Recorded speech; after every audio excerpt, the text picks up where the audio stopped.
and welcome to This is 65. My name is Erin Ackenheil, and I own Blackpoint Insurance. At Blackpoint, we help Medicare beneficiaries learn about the A, B, C's, and D's of Medicare, and we help agents and brokers nationwide learn to launch, grow, and retain their businesses. Through that process, we meet some amazing individuals, people who are in their encore careers, entrepreneurs, people who are doing a side hustle, people who are authors and journalists, and people who are just making a huge difference in their community. And their stories have one thing in common. They are very inspiring. And so we're excited to be able to bring to you This is 65, where we're telling those stories. Today's guest is very inspirational. She's a great communicator and a super passionate person. In fact, so passionate, she's the founder of Passionate Wisdom Leaders. It's a coaching firm that helps leaders and teams achieve high impact results, not only in their work, but in their personal life. So that complete balance. And she has over 25 years of experience helping leaders to be guided to their best selves and achieving great success, working with Fortune 500 companies such as Northrop Grumman. I always have a hard time with that one. Warner Brothers, EDS, and so many more, creating empowering coaching cultures and leading to business success. So without further ado, I would like to welcome to the show, Heidi Funk. Hi, Heidi. Welcome. Hi, Erin. We're so glad to have you on here today. Here she is, Heidi Funk, founder of Passionate Wisdom Leaders. So talk to us about you, Heidi. Tell us your whole background and how you got into this. Oh, wow. How I got into it. Actually, my career has always been blessed, even though I didn't really know what I wanted to do. But like in college, everybody was interviewing, and I majored in organizational communication. So I loved my degree, had no idea what I was going to do with it. And then I got a job offer out of college from someone that I knew her son. But she had experienced me. She was actually the VP of the 1984 Olympics here in LA. And she liked my background, liked how well I communicated. So she offered me a job out of college, and she was very progressive. And she's the one that brought in coaching to this retail company that she hired me for. And that's how I got started way back in 1987. I was doing lots of training of leaders, developing leaders, but coaching was the one thing, even though nobody really knew what it was back then, but it wasn't just that I enjoyed it.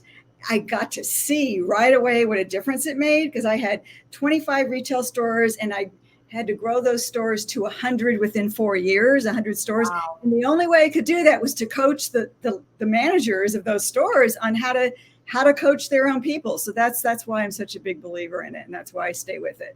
That's incredible. So coaching before it was cool, right, Heidi? I feel like nowadays it's the buzzword, but you guys were doing it all the way back in 1987. So pretty amazing.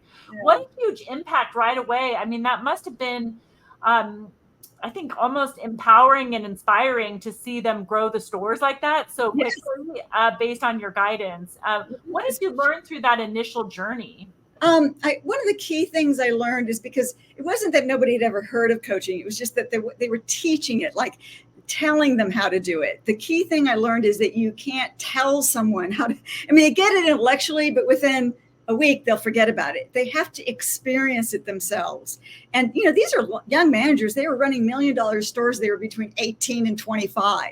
Oh my so gosh. It wasn't. So anyway, what I learned is it was the reason coaching's more impactful than training. I mean, training's great, but it just doesn't really get into the body. So coaching, because you're making the person dig into what they're feeling and thinking, and it's done over time and it's done one-on-one, and you're getting them to get to what their true vision is, their true passion is. That's why I'm so passionate about it, because I've seen it work. Such inspiring work. I love it. So, I know through the years, obviously you had your college background and you're a great communicator and you got your start, but you've done so much additional training to become more and more of an expert in your field. I was looking at something in your credentials, a CPCC. What is that, and how does it apply to your work? That's my second coaching certification. Tell me everything, basically. Give me all the certifications. So, the first one, because I'd already been coaching for several years, the first one I picked was something different from what I had. And it's all about adult change and transition from basically age 18 until death and all the changes they go through. The CPCC is through it's called the Coaches Training Institute, worldwide, amazing, masterful coach training company. But again, they have you experience it. And honestly, the only reason I got that certification was because at the time I was working at Northrop Grumman. I had 10 coaches working for me, and they were contractors, and we wanted to train some internal coaches. So I made a pitch and I convinced them to use this particular program. And I love learning, and I'm like, walk your talk. So I figured I better go through it. And I would make sure that you were comfortable as well, right? Comfortable with them, and that they could really handle it, because we were a global company, really sophisticated people that we were taking through the coach training. So I wanted to, plus I was what we called a master coach. So I was going to be coaching the coaches. So right. I wanted to make sure I had the same, let's just say, toolkit as those coaches. Right. It sounds like initially when you first started, you were more training the direct manager, but over the time it really progressed into the train the trainer variety. A much broader role. Well, because the first one that I told you I went through was when I worked for a company, 1994, EDS, 150,000 employees. And they didn't know what coaching was. And I talked them into paying for this $10,000 training, and they did. And yeah, that's how it started. I started coaching the managers, and one actually executive. And then 10 years later, I'm at Northrop Grumman, and I've got these coaches working for me. So this is when people had heard what coaching was, but still Nobody could believe what I was doing inside another major corporation, another 100,000 employees. Every time I would tell somebody in the business, they're like, "You're what?"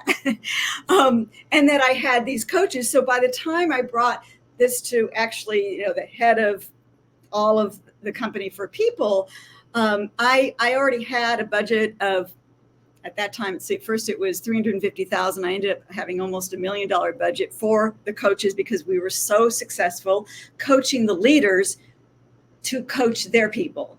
But again, it's the same philosophy I brought up in the beginning. It wasn't a training program.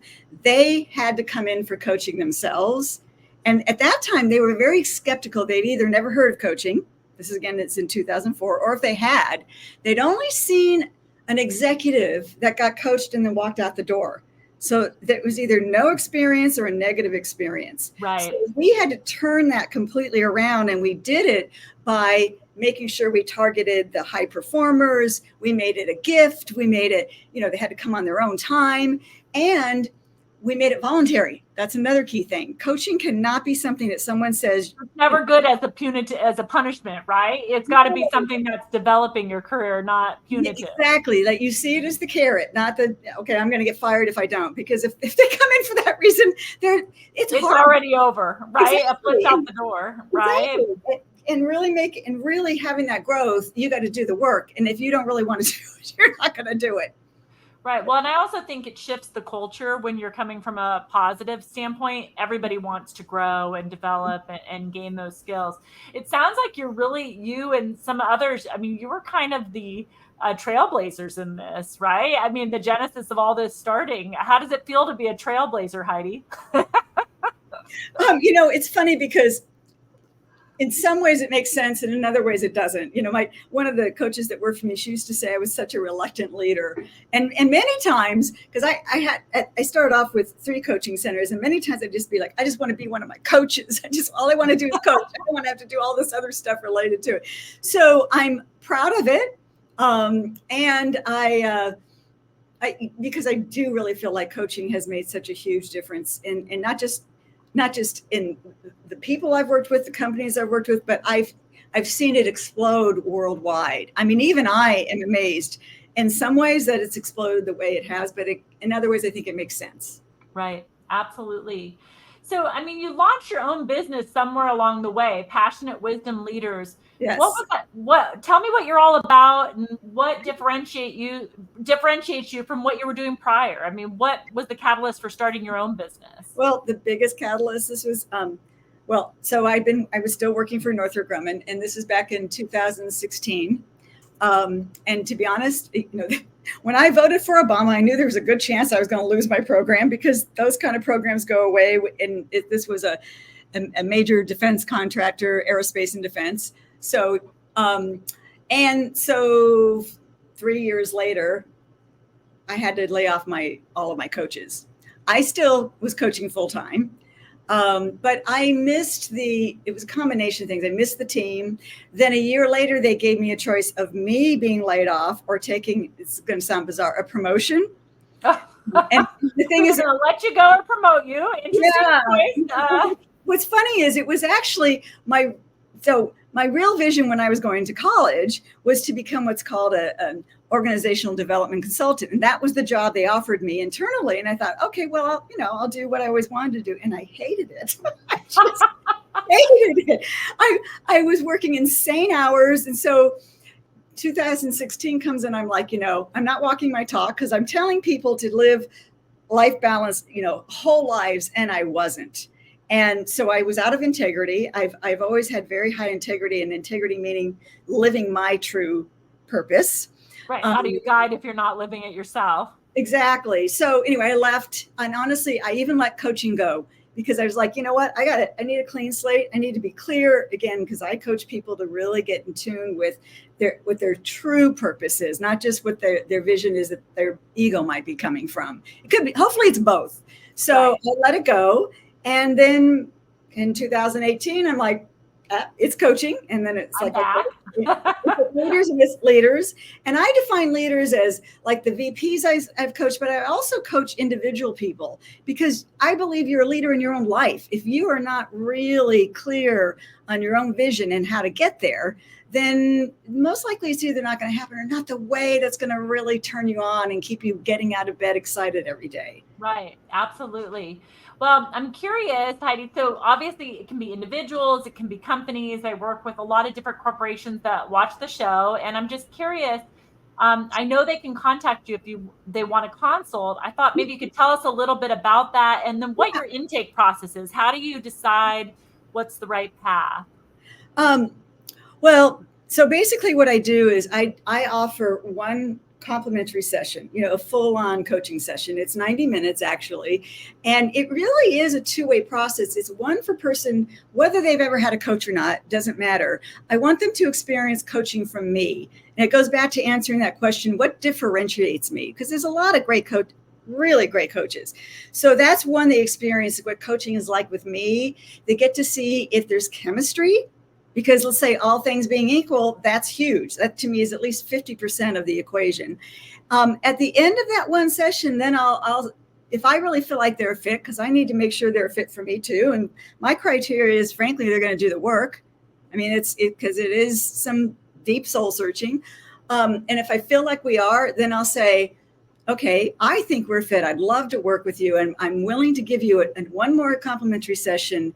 And about halfway through that second session, I'll tell you more details about how we could work together. And then, Right. What do you think? But I don't know. You kind of map out the roadmap, which could vary.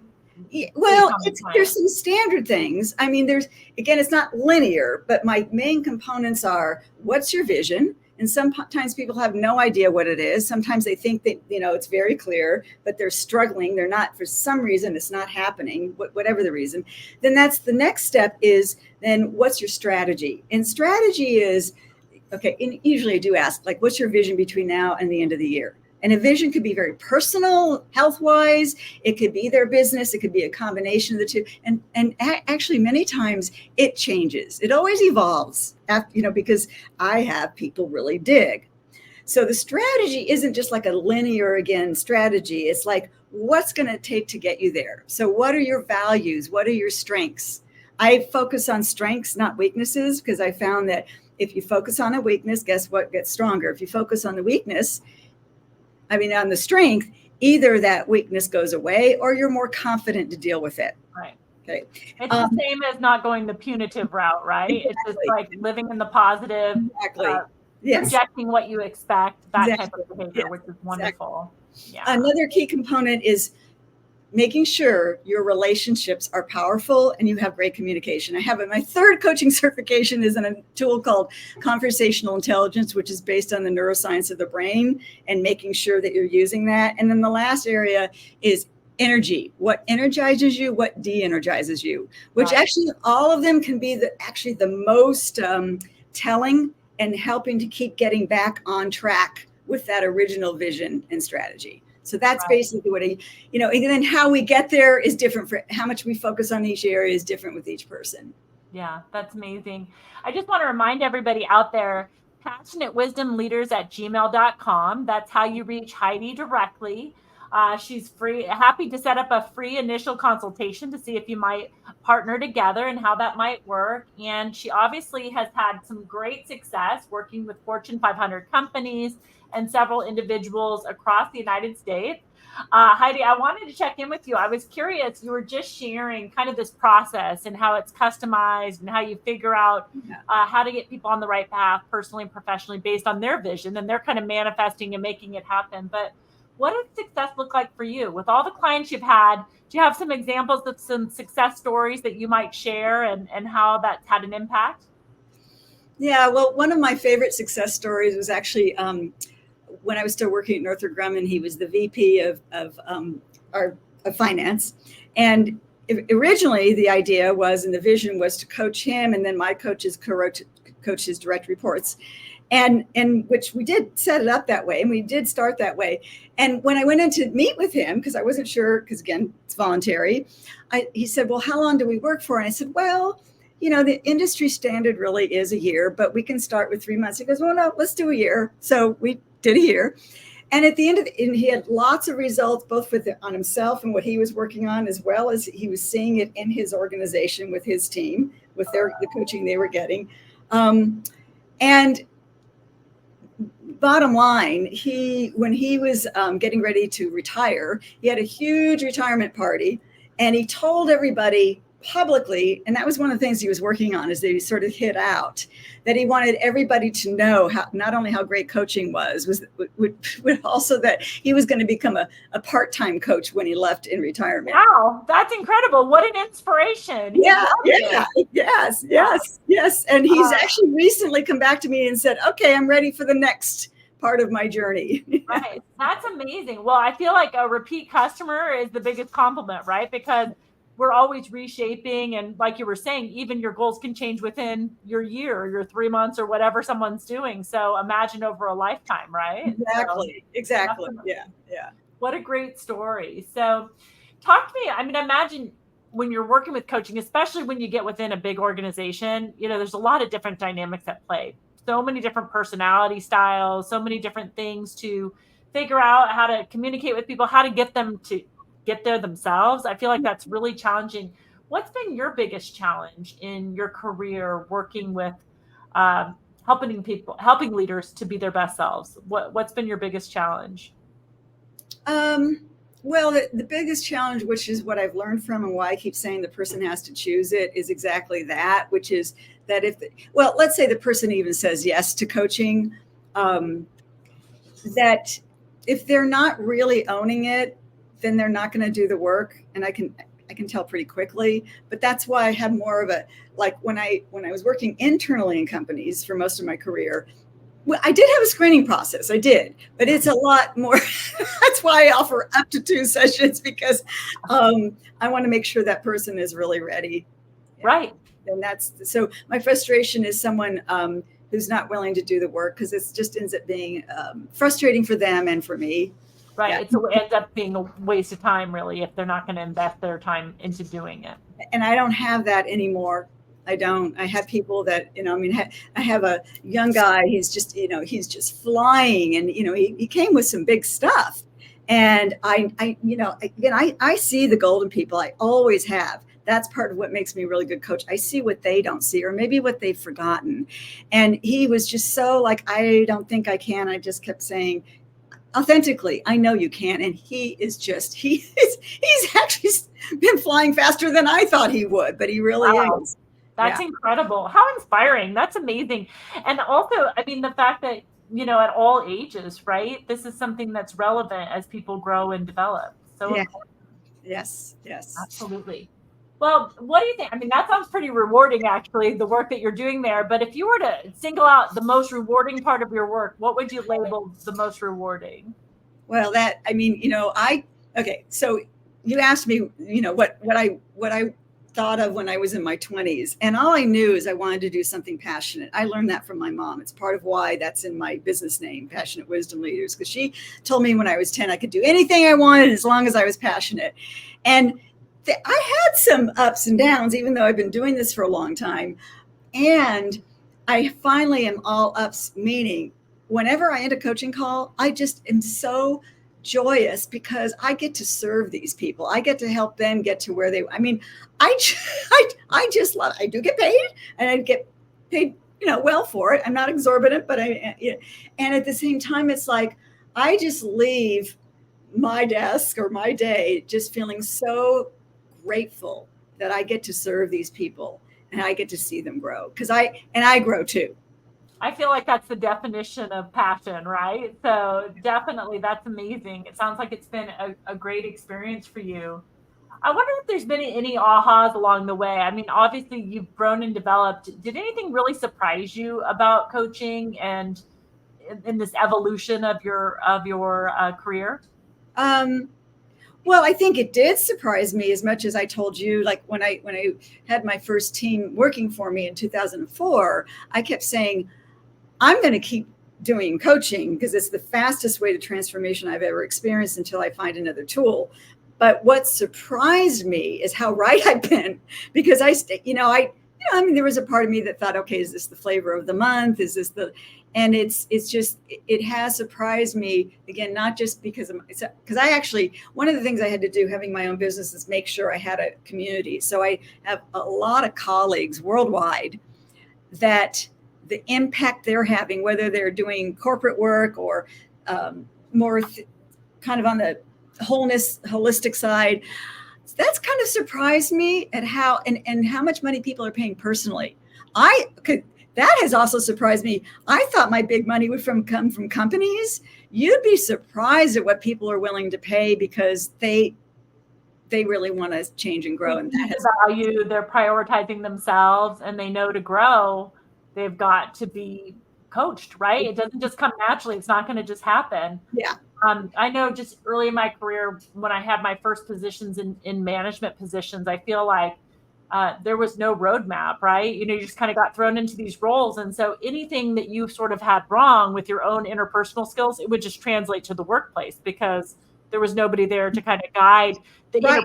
interpersonal components. Sure, they could teach you how to put the file in the holder and the different tasks, but the interpersonal skills actually become the more important. Oh, actually, Aaron, again, because I was on the training side, we taught interpersonal skills, but it just doesn't go very far. And, again, it's a good first step, but it doesn't go any far without the coaching. And, Right. I'm sure you've had it too. You were told you were supposed to coach people, but who ever really coached you? Right. It's like, we'll coach those people. It's like, okay, well, what should I tell them? What do we do next? So I really feel like the work you're doing is amazing. And I see so many corporations embracing this now. I mean, I feel like you were ahead of your class. It's there now, though. And having the experience that you do, you bring a lot to the table. So I just want to remind people out there, if you would like to have a consult with Heidi, if you want to bring her in through your human resources department, or you want a personal consult, she works with individuals and companies. You can reach out to her directly, passionatewisdomleaders@gmail.com. She does a complimentary session to make sure you're a fit for one another, to make sure that you're going to put the work into the coaching, because that's important, and make sure that you're going to be good partners in this. So amazing. And one thing, if you can put in the subject line something like found you through Black Point or something, so I will make sure I prioritize you, because I do sometimes have a waiting list. So put something about this interview or Aaron or Black Point so that I'll make sure I see you right away and make you a priority. That's fantastic. As usual, always the Black Point gets the priority. So when you email Heidi, be sure to say found through Black Point Insurance in the subject line, so she'll know to put you at the priority list for her coaching services. So we really appreciate that, Heidi. Now, before we kind of move on, I just wanted to ask you, I mean, it's a question that I always ask, and you talked about how your mom was a real inspiration for you. I mean, not all the moms when you were growing up were like that, right? That said, hey, you can do anything you want to do, just be passionate about it. And I think that was amazing advice that she gave you. at a young age. And so I guess if you could reflect back and give advice to yourself at 25 or some of these young clients you have in their 20s, and you were talking to yourself and saying, what would you say to yourself if you could go back and have that conversation today? I think one of the main things I would say is to follow your passion, but also part of that is to trust yourself and surround yourself with the people who will keep reminding you of that in both your personal and your work life. Like, because we're human and we all have our down days, and you just need to be reminded of who you are, who you really are. So passion and trusting yourself and trusting your passion and surrounding yourself with the right people. And if those people are not reminding you, then you need to think about making some changes. But that's what I've learned over the years, over and over again. That's wonderful advice. Kind of a quick 1, 2, 3, right? Surround yourself with good people who remind you who you are. Know who you are. And what was the third one? Make sure I've got them all. Follow your passion, because if you keep your passion, how did I miss it? Yes. the most important one of all. Passionate wisdom leaders. You heard it here, everyone. This was amazing, Heidi. I mean, the work you're doing is fantastic out there. It's been such a pleasure getting to know you through this process. I really want to make sure everybody knows where to reach you, and that's at passionatewisdomleaders@gmail.com. And please, when you reach out to Heidi, please put found through Black Point Insurance or something to that effect in the headline. She'll prioritize you, and she'll know that when she does amazing podcasts like this, she's getting the attention that her business definitely deserves. So, Heidi, it's been such a pleasure getting to know you through this. Any last closing words for our audience? You can also reach out to me on LinkedIn. So if you forget, then reach out to me on LinkedIn. But, whether you or not you ever reach out to me, definitely follow your passion and find the people who will help you and celebrate you doing that. That's would be my last thing. Amazing feedback, Heidi. And it is Heidi Funk. She's the founder of Passionate Wisdom Leaders. She's on LinkedIn, or you can email her at passionatewisdomleaders@gmail.com. That reaches Heidi directly. And be sure to note that you found her through Black Point Insurance, and you'll be seeing her on LinkedIn and featured. And Heidi, it was great connecting with you. Thanks so much for sharing with my audience. Thank you, Erin. It's been great. It's been a blast. Thank you.